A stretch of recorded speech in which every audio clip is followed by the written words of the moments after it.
ഞാനാണെന്നുണ്ടെങ്കിൽ first അലോട്ട്മെൻറ്റിൽ ഒരിക്കലും എനിക്ക് കിട്ടുമെന്ന് പ്രതീക്ഷിച്ചിരുന്ന ആളൊന്നുമല്ല. എന്താണെങ്കിലും അത്രയും നല്ല റാങ്കൊന്നും എനിക്ക് ഉണ്ടായില്ല. എനിക്കറിയില്ല എന്താ സംഭവിച്ചതെന്ന്. എനിക്ക് പ്രൊവിഷണൽ അലോട്ട്മെൻറ്റ് വന്നു October 2. ഞാൻ പള്ളിയിലൊക്കെ പോയി കഴിഞ്ഞ് വന്ന് ഞാനൊന്ന് കിടന്നുറങ്ങായിരുന്നു. അപ്പോൾ എൻ്റെ ഫ്രണ്ട് ഇങ്ങനെ വിളിച്ചിട്ട് പറഞ്ഞു, അനീറ്റ നീ കണ്ടോ, ഇങ്ങനെ നിൻ്റെ റാങ്ക് ലിസ്റ്റ്, നിൻ്റെ നമ്പറും ഇങ്ങനെ അലോട്ട്മെൻറ്റ് ലിസ്റ്റിൽ വന്നിട്ടുണ്ട്, നീ കണ്ടോ എന്ന് ചോദിച്ചു. ഈശോമിശിഹായ്ക്കും തിരുക്കുമാരന് 1000 നന്ദി. എൻ്റെ പേര് അനീറ്റ, ഇതെൻ്റെ മമ്മി ഷിജി. എനിക്ക് വേണ്ടി മമ്മിയാണ് ഉടമ്പടി എടുത്തത്. ഇവിടെ അമ്മ മാതാവ് എനിക്ക് ചെയ്തു തന്ന വലിയൊരു അനുഗ്രഹത്തിന് സാക്ഷ്യം പറയാൻ വേണ്ടിയിട്ടാണ് ഞാനിവിടെ നിൽക്കുന്നത്. എൻ്റെ പോസ്റ്റ് ഗ്രാജുവേറ്റ് അഡ്മിഷൻ്റെ കാര്യത്തിന് വേണ്ടിയിട്ടാണ്. ഞാനൊരു MBBS ഗ്രാജുവേറ്റ് ആണ്. പഠിച്ചതൊക്കെ കേരളത്തിലാണ്. ഈ കുറച്ച് 2 വർഷം കൊണ്ട് ഞാനിങ്ങനെ പോസ്റ്റ് ഗ്രാജുവേഷന് പ്രിപ്പയർ ചെയ്തുകൊണ്ടിരിക്കുകയായിരുന്നു. അതിൻ്റെ ഇടയ്ക്ക് പലയിടത്തും വർക്ക് ചെയ്യാനൊക്കെ കയറി. അങ്ങനെ ഇരിക്കെ സെപ്റ്റംബറിൽ ഞാൻ സീരിയസ് ആയിട്ട് പഠിച്ചു തുടങ്ങാം എന്നൊക്കെ കരുതിയിരുന്നു. വേറൊരു എക്സാമിന് ട്രൈ ചെയ്തു. എക്സാം നല്ല രീതിയിൽ ക്ലിയർ ചെയ്യാൻ പറ്റിയില്ല. അതായിരുന്നു മമ്മി ആദ്യമായിട്ട് നിയോഗം വെച്ചത്. പക്ഷെ അത് ക്ലിയർ ചെയ്യാൻ പറ്റിയില്ല. അങ്ങനെ ഇരിക്കും ഞങ്ങൾ ഉടമ്പടി എടുത്തത് ഫെബ്രുവരിയിലായിരുന്നു. ഫെബ്രുവരി 12, 2022 ഇവിടെ തീർത്ഥാടന ഉടമ്പടി എടുത്തത്. അതിന് മുമ്പ് ഓൺലൈൻ ഉടമ്പടി എടുത്തെങ്കിലും ഞങ്ങൾക്ക് അത് പ്രോപ്പറായിട്ട് ഫോളോ ചെയ്ത് പോകാനും അതിൻ്റെ കാര്യങ്ങളൊന്നും മനസ്സിലാവും ഒരു വ്യക്തതയൊന്നും ഉണ്ടായിരുന്നില്ല. പിന്നീട് ആദ്യം ഉടമ്പടി എടുത്തു ഫെബ്രുവരി 12. അതിനുശേഷം ഞങ്ങൾ 3 മാസം പ്രാർത്ഥിച്ചു. ഉടമ്പടി ധ്യാനങ്ങൾ പങ്കെടുത്തു. അച്ഛൻ്റെ ടോക്സൊക്കെ കേട്ടു. പിന്നെ പ്രത്യക്ഷീകരണ പ്രാർത്ഥന, ഉടമ്പടി പ്രാർത്ഥനയൊക്കെ ചൊല്ലി. എന്നാലും ഞങ്ങൾ ഇങ്ങനെ പ്രേക്ഷിത പ്രവർത്തനങ്ങൾ കാര്യമായിട്ടൊന്നും ചെയ്തിട്ടില്ലായിരുന്നു. അതിനുശേഷം പിന്നെ ഉടമ്പടി പുതുക്കാനായിട്ട് ഞങ്ങൾ ജൂൺ 22 വന്നു. മമ്മി ഉടമ്പടി പുതുക്കി. പിന്നീടാണ് ഞങ്ങളിവിടെ കൂടുതൽ ടോക്സൊക്കെ കേട്ട് കഴിഞ്ഞപ്പോൾ അച്ഛൻ ഇങ്ങനെ പ്രേക്ഷിത പ്രവർത്തനത്തിൻ്റെ ഇമ്പോർട്ടൻസും കാര്യങ്ങളൊക്കെ പറഞ്ഞതൊക്കെ ഞങ്ങൾ ശ്രദ്ധിച്ചത്. അപ്പം ഞാനിങ്ങനെ എൻ്റെ നീറ്റ് PG എക്സാമിന് വേണ്ടിയിട്ട് ഇങ്ങനെ പ്രിപ്പയർ ചെയ്തുകൊണ്ടിരിക്കുകയായിരുന്നു. മെയ്യിൽ ഞാൻ എൻ്റെ നീറ്റ് PG എക്സാം കൊടുത്തു. എക്സാം നല്ല എളുപ്പമൊക്കെ ആയിരുന്നു എനിക്ക്. പക്ഷേ ഞാൻ പ്രതീക്ഷിച്ച പോലെ നല്ലൊരു റാങ്ക് എനിക്ക് വന്നില്ല. അത് കഴിഞ്ഞ് ജൂണിൽ മമ്മി വന്ന് ഇവിടെ ഉടമ്പടി പുതുക്കി കഴിഞ്ഞിട്ട് പിന്നെ ഞാനിങ്ങനെ ഒത്തിരി പ്രാർത്ഥിച്ചുകൊണ്ടിരുന്നു. എനിക്കറിയില്ല ഇങ്ങനെ ഈ ഒരു റാങ്ക് വെച്ചിട്ട് എനിക്ക് PGക്ക് അഡ്മിഷൻ ഈ വർഷം തന്നെ കിട്ടുകയും വേണം. എനിക്ക് ഇനി ഒരു വട്ടം കൂടെ എനിക്ക് ഇതിനു വേണ്ടി കളയാനായിട്ട് വയ്യ. അങ്ങനെ ഇരിക്കെ ഞങ്ങൾ അച്ഛന് കൃപാസന മാതാവിൻ്റെ പ്രത്യേക അനുഗ്രഹം മൂലം ഞങ്ങൾക്ക് ഈ കഴിഞ്ഞ മാസം 18 ബഹുമാനപ്പെട്ട ജോസഫ് അച്ഛനെ കാണാനിടയായി. അച്ഛനെ കണ്ട് ഈ നിയോഗം വെച്ച് പ്രാർത്ഥിച്ചു. അച്ഛൻ പറഞ്ഞു എല്ലാം ഈശോയുടെ അടുത്ത് പറഞ്ഞിട്ടുണ്ട്, വന്ന് സാക്ഷ്യം പറയണമെന്ന്. ഞാൻ അന്ന് മുതൽ ഞാനിങ്ങനെ സമ്പൂർണ്ണ നിയോഗ ജപമാലയൊക്കെ കണ്ട് ഒത്തിരി ഒരു ദിവസം 3-4 ജപമാലയൊക്കെ കണ്ട് പ്രാർത്ഥിക്കാൻ തുടങ്ങി. പിന്നെ ഞാനിങ്ങനെ വാട്സാപ്പിൽ വചനങ്ങളൊക്കെ അയച്ച് പ്രേക്ഷിത പ്രവർത്തനം ചെയ്യാൻ തുടങ്ങി. പിന്നീട് ഇവിടെ വന്ന് കൃപാസന പത്രം വാങ്ങുകയും തുടർന്ന് ഗവൺമെൻറ് ഹോസ്പിറ്റലിൽ കൊണ്ടുപോയി പത്രം കൊടുക്കുകയും അവരുടെ അടുത്ത് കൃപാസന മാതാവിനെ പറ്റിയൊക്കെ സംസാരിക്കാൻ തുടങ്ങി. ആ ഇടയ്ക്ക് ഞങ്ങളുടെ കേരള രജിസ്ട്രേഷൻ വിളിച്ചു നീറ്റ് PGയുടെ. അങ്ങനെ ഞാൻ അതിന് കൊടുത്തതിന് ശേഷമാണ് ഞാൻ വന്ന് ആക്ച്വലി അച്ഛനെ കണ്ടത്. അപ്പോൾ എൻ്റെ റാങ്ക് അനുസരിച്ച് എനിക്ക് കേരളത്തിൽ ഒരിക്കലും കിട്ടാനുള്ളൊരു മെറിറ്റ് ഉണ്ടായിരുന്നില്ല. എന്താണെങ്കിലും എനിക്ക് കിട്ടില്ല. എന്താണെങ്കിലും കിട്ടുമെന്നുണ്ടെങ്കിൽ തന്നെ കർണാടക അല്ലെങ്കിൽ തമിഴ്നാടൊക്കെ കിട്ടുള്ളായിരുന്നു. അപ്പോൾ ഞാനിങ്ങനെ അച്ഛൻ്റെ അടുത്ത് വന്നപ്പോഴാണെങ്കിൽ എൻ്റെ കയ്യിലിരിക്കുന്ന സർട്ടിഫിക്കറ്റ് കേരള രജിസ്ട്രേഷൻ്റെയാണ്. അപ്പോൾ ഞാൻ ഇങ്ങനെ അച്ഛൻ്റെ കയ്യിൽ ഇങ്ങനെ സർട്ടിഫിക്കറ്റ് കൊടുത്തു.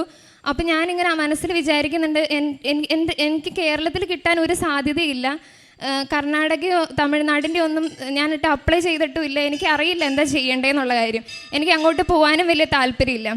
അപ്പം ഞാനിങ്ങനെ പ്രാർത്ഥിക്കുമായിരുന്നു, എൻ്റെ മാതാവ് എനിക്ക് കേരളത്തിൽ അഡ്മിഷൻ കിട്ടുമായിരുന്നെങ്കിൽ എനിക്ക് എൻ്റെ മാതാവിന് എത്രയോ പേർക്ക് മാതാവിനെ പറ്റി പറഞ്ഞു കൊടുക്കാനും സംസാരിക്കാനും ഒക്കെ കഴിയുമായിരുന്നല്ലോ എന്ന് ഞാൻ ഒത്തിരി പ്രാർത്ഥിച്ചായിരുന്നു.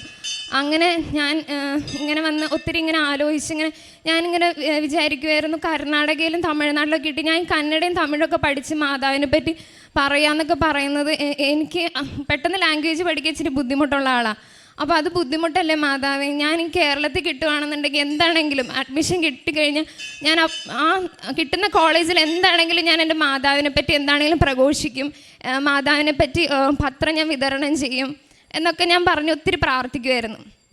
ഇതിൻ്റെ ഭാഗമായിട്ട് ഞാൻ ഇങ്ങനെ രജിസ്ട്രേഷനൊക്കെ കഴിഞ്ഞു. 18 ഇവിടെ വന്ന് അച്ഛനെ കണ്ടു. 17 ഇവിടെ വന്ന് അച്ഛനെ കണ്ടു. 20 ആയിരുന്നു ഞങ്ങളുടെ രജിസ്ട്രേഷൻ ക്ലോസ് ചെയ്യുന്ന ഡേ. അപ്പം 20-ാം തീയതി ഞാൻ ഒരു സർട്ടിഫിക്കറ്റ് അപ്ലോഡ് ചെയ്യാൻ വിട്ടുപോയി. ഈ ഒരു സർട്ടിഫിക്കറ്റ് വളരെ ഇമ്പോർട്ടൻ്റ് ആയിരുന്നു. അത് ഞാൻ ഇതുവരെ ഞാൻ ഗവൺമെൻറ് ഓഫീസിൽ പോയിട്ട് അത് അപ്ലൈ ചെയ്തിട്ടില്ല. അപ്പോൾ ഇങ്ങനെ ഇരിക്കെ ഞാൻ ഹോസ്പിറ്റലിൽ പോയി 20-ാം തീയതി ഡ്യൂട്ടിക്ക് കയറി കഴിഞ്ഞപ്പോഴാണ് അന്ന് രാവിലെ 10 മണിക്ക് ആപ്ലിക്കേഷൻ ക്ലോസ് ചെയ്യും. രാവിലെ 9 മണിക്കാണ് വേറൊരു ഡോക്ടർ പറഞ്ഞ് ഞാൻ അറിയുന്നത്, താൻ ഇതിനെന്താണെങ്കിലും അർഹയാണ്, താൻ ഇത് അപ്ലൈ ചെയ്ത് കൊടുക്കണം എന്നുള്ള കാര്യം. അപ്പോൾ ഞാൻ ഭയങ്കര ഡെസ്പായി. ഞാൻ വീട്ടിലേക്ക് വിളിച്ച് ഒത്തിരി കരഞ്ഞു. പക്ഷെ ഞാൻ അന്ന് റൗണ്ട്സിനൊക്കെ പോയി. അന്ന് എനിക്കറിയില്ല, എൻ്റെ കൺസൾട്ടൻസിൻ്റെ ഒക്കെ ഫ്രണ്ടിലും പേഷ്യൻസും ബൈസ്റ്റാൻഡേഴ്സ് ഒക്കെ നിൽക്കാതെ എനിക്ക് എന്ത് ചെയ്യണമെന്ന് അറിയില്ലാത്തൊരവസ്ഥയിൽ ഞാൻ അവിടെ നിന്ന് അവരുടെ ഫ്രണ്ടിൽ ഞാൻ കുറേ കരഞ്ഞു. അതിനുശേഷം ഞാൻ ഇങ്ങനെ വീട്ടിലേക്ക് വിളിച്ച് പറഞ്ഞു അപ്ലൈ ചെയ്തു. അന്ന് ഓൾറെഡി 10 മണിക്ക് ആപ്ലിക്കേഷൻ ക്ലോസ് ചെയ്തു. എന്ത് സംഭവിച്ചെന്ന് എനിക്കറിയില്ല. അന്ന് രാത്രി 7:50 കഴിഞ്ഞപ്പോൾ ഒരു നോട്ടിഫിക്കേഷൻ വന്നു, ഇങ്ങനെ ആപ്ലിക്കേഷൻ ഡേറ്റ് എക്സ്റ്റെൻഡ് ചെയ്തെന്ന് പറഞ്ഞ്. അത് വലിയൊരു അത്ഭുതമായിരുന്നു എൻ്റെ കാര്യത്തിൽ നടന്നത്.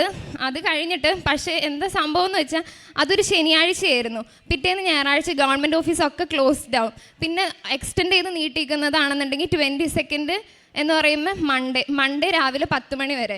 ആകെ എൻ്റെ കയ്യിലുള്ളത് ഏതാനും കുറച്ച് മണിക്കൂറുകൾ മാത്രമേ ഉള്ളൂ. അപ്പോൾ ഓൾറെഡി നമ്മൾ ശനിയാഴ്ച കൊണ്ടുവന്ന് അപ്ലൈ ചെയ്തിട്ടുണ്ട്. ഗവൺമെൻറ് ഓഫീസ് അവരത് കണ്ടിട്ടുമില്ല. എനിക്ക് ഈ സർട്ടിഫിക്കറ്റ് ആണെന്നുണ്ടെങ്കിൽ തിങ്കളാഴ്ചത്തേക്ക് വേണം. ഞങ്ങൾ ഒത്തിരി പ്രാർത്ഥിച്ചു, കരഞ്ഞ് പ്രാർത്ഥിച്ചതിൻ്റെ ഫലമായിട്ട് മാതാവ് എനിക്ക് തന്നു എന്ന് തന്നെ ഞാൻ വിശ്വസിച്ച് പറയുന്നത്. എനിക്ക് തിങ്കളാഴ്ച രാവിലെ 9 മണിക്ക് ആ സർട്ടിഫിക്കറ്റ് അപ്ലോഡ് ചെയ്യാൻ കഴിഞ്ഞു. 10 മണിക്ക് ആപ്ലിക്കേഷൻ ക്ലോസ് ചെയ്യുമായിരുന്നു. ഞാൻ 9 മണിക്ക് സർട്ടിഫിക്കറ്റ് അപ്ലോഡ് ചെയ്തു. എൻ്റെ ഒരു വിശ്വാസക്കുറവ് കാരണം കൊണ്ടാണോ എന്ന് അറിയില്ല, ഞാൻ ആ സർട്ടിഫിക്കറ്റ് അപ്ലോഡ് ചെയ്യാൻ കഴിയില്ലെന്ന് കരുതി അത് അപ്ലോഡ് ചെയ്യേണ്ട സ്ഥലത്ത് ഞാൻ വേറൊരു സർട്ടിഫിക്കറ്റ് ഓൾറെഡി അപ്ലോഡ് ചെയ്തിട്ടായിരുന്നു. അതിനുശേഷം ഇത് കിട്ടിക്കഴിഞ്ഞപ്പോൾ ഈ സർട്ടിഫിക്കറ്റ് എന്ത് ചെയ്യണമെന്ന് അറിയില്ലാത്തൊരവസ്ഥയിലായിരുന്നു ഞാൻ നിന്നത്. പക്ഷേ എനിക്ക് വേറൊരു പ്ലോട്ട് കിട്ടി അത് അപ്ലോഡ് ചെയ്യാൻ. അവിടെ കൊണ്ടുവന്ന് ഞാനിത് അപ്ലോഡ് ചെയ്തു. എന്താണെങ്കിലും അത് കേരളത്തിലെ എൻട്രൻസ് കൗൺസിലർ അത് ആക്സെപ്റ്റ് ചെയ്യുകയും ചെയ്തു. പിന്നീട് അവരെനിക്ക് കറക്റ്റ് ചെയ്ത് റീ അപ്ലോഡ് ചെയ്യാനുള്ളൊരു പ്രൊവിഷനൊക്കെ ഓപ്പൺ ചെയ്ത് തരികയും ചെയ്തു. അങ്ങനെ എൻ്റെ സർട്ടിഫിക്കറ്റ്സ് കാര്യങ്ങളെല്ലാം അപ്ലോഡ് ചെയ്ത് ഈ കഴിഞ്ഞ ദിവസം വരെ, കഴിഞ്ഞ 1-ാം തീയതി ആയിരുന്നു അവർ ലാസ്റ്റ് ഓപ്ഷൻ അലോട്ട്മെൻറ്റും കാര്യങ്ങളൊക്കെ വേണ്ടിയിട്ട് എൻട്രി നടത്തിക്കൊണ്ടിരുന്നായിരുന്നു ലാസ്റ്റ് ഡേറ്റ്. ഞാനാണെന്നുണ്ടെങ്കിൽ ഫസ്റ്റ് അലോട്ട്മെൻറ്റിൽ ഒരിക്കലും എനിക്ക് കിട്ടുമെന്ന് പ്രതീക്ഷിച്ചിരുന്ന ആളൊന്നുമല്ല. എന്താണെങ്കിലും അത്രയും നല്ല റാങ്കൊന്നും എനിക്കുണ്ടായില്ല. എനിക്കറിയില്ല എന്താ സംഭവിച്ചതെന്ന്. എനിക്ക് പ്രൊവിഷണൽ അലോട്ട്മെൻറ്റ് വന്നു October 2. ഞാൻ പള്ളിയിലൊക്കെ പോയി കഴിഞ്ഞ് വന്ന് ഞാനൊന്ന് കിടന്നുറങ്ങായിരുന്നു. അപ്പോൾ എൻ്റെ ഫ്രണ്ട് ഇങ്ങനെ വിളിച്ചിട്ട് പറഞ്ഞു, അനീറ്റ നീ കണ്ടോ, ഇങ്ങനെ നിൻ്റെ റാങ്ക് ലിസ്റ്റ്, നിൻ്റെ നമ്പറും ഇങ്ങനെ അലോട്ട്മെൻറ്റ് ലിസ്റ്റ് വന്നിട്ടുണ്ട്, നീ കണ്ടോ എന്ന് ചോദിച്ചു. ഞാനെടുത്തു. എനിക്ക് അധികം PGs ഒന്നും എടുക്കാൻ താല്പര്യമൊന്നും ഉണ്ടായില്ല. എനിക്ക് ഇഷ്ടമുള്ളത് എന്തായിരുന്നു വെച്ചാൽ ഒന്നെങ്കിൽ ജനറൽ മെഡിസിൻ അല്ലെങ്കിൽ റെസ്പിറേറ്ററി മെഡിസിൻ, അതല്ലാന്നുണ്ടെങ്കിൽ ഡെർമറ്റോളജി. ഇത് വേണമെന്ന് പറഞ്ഞുകൊണ്ട് ഞാൻ മാതാവിൻ്റെ കാശ് രൂപം വെച്ചിട്ട് എഴുതി ബൈബിളിനകത്ത് സൂക്ഷിച്ച് വെച്ച് അത് വെച്ച് ദിവസവും പ്രാർത്ഥിക്കുമായിരുന്നു. എനിക്ക് ഇത് 3 കിട്ടാനുള്ള മെറിറ്റ് എനിക്കില്ല. ഇവിടെ നിന്നുകൊണ്ട് ഞാൻ പറയാം, ഇത് 3 കിട്ടാനുള്ള മെറിറ്റ് എനിക്കില്ല. എങ്ങനെയാണെന്ന് എനിക്കറിയില്ല, ഇപ്പോഴും എനിക്കറിയില്ല അതെങ്ങനെ കിട്ടി എന്നുള്ള.